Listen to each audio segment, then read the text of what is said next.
ঢাকার এক শীতল হাসপাতালের করিডোরে আজ যেন স্তব্ধ হয়ে আছে পুরো বাংলাদেশ। ইনকলাব মঞ্চের মুখপাত্র ওসমান হাদী, যার কণ্ঠে রাজপথ পেয়েছিল ভাষা, যার চোখে ছিল প্রতিবাদের আগুন, আজ তিনি মৃত্যুর সঙ্গে লড়ছেন নিঃশব্দে। ঢাকা মেডিকেল কলেজ হাসপাতাল থেকে তাকে নেওয়া হয়েছে এভারকেয়ার হাসপাতালে।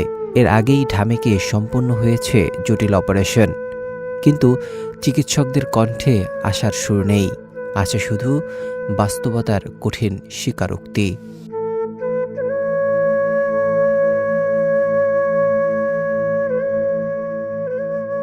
ঢাকা মেডিকেল কলেজ হাসপাতালের নিউরোসার্জারি বিভাগের প্রধান ডাক্তার জাহিদ রায়হান স্পষ্ট ভাষায় বলেছেন, ওসমান হাদীর অবস্থা খুবই খারাপ, একেবারে ক্রিটিক্যাল।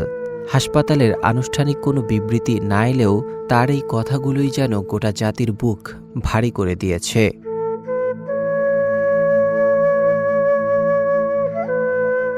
চিকিৎসকের ভাষ্য অনুযায়ী হাসপাতালে আনার পরও হাদীর শরীরে ছিল সাইন অফ লাইফ। অপারেশনের সময়ও অ্যানেস্থেসিয়া বিশেষজ্ঞ লক্ষ্য করেছেন তিনি নিজের শক্তিতে শ্বাস নেয়ার চেষ্টা করেছিলেন।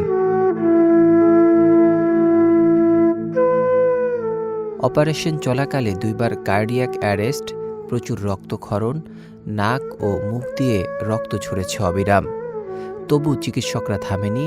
ডাক্তার জাহিদ রায়হান বলেছেন, আমরা কোনো আশার কথা বলবো না, তবে ওসমান হাদী এখনও বেঁচে আছেন, বাকিটা আল্লাহর ইচ্ছা। এই একটি বাক্যই যেন আটকে আছে কোটি মানুষের নিঃশ্বাস।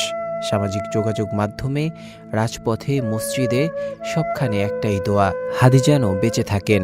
যে মানুষটি অন্যায়ের বিরুদ্ধে দাঁড়িয়েছিলেন, আজ তিনি নিজেই অসহায় হয়ে শুয়ে আছেন হাসপাতালের বিছানায়। হাদীর জন্য কাঁদছে পুরো বাংলাদেশ, কাঁদছে তার সহযোদ্ধারা, কাঁদছে সেই সব মানুষগুলো যারা কখনো তাকে কাছ থেকে দেখেনি, কিন্তু বিশ্বাস করত তার কণ্ঠকে।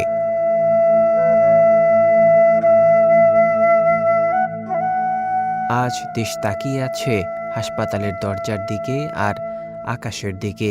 পুরো দেশের মানুষের একটাই আশা, আল্লাহ যেন এই যোদ্ধাকে ফিরিয়ে দেন তাদের মাঝে। Desk report, news I.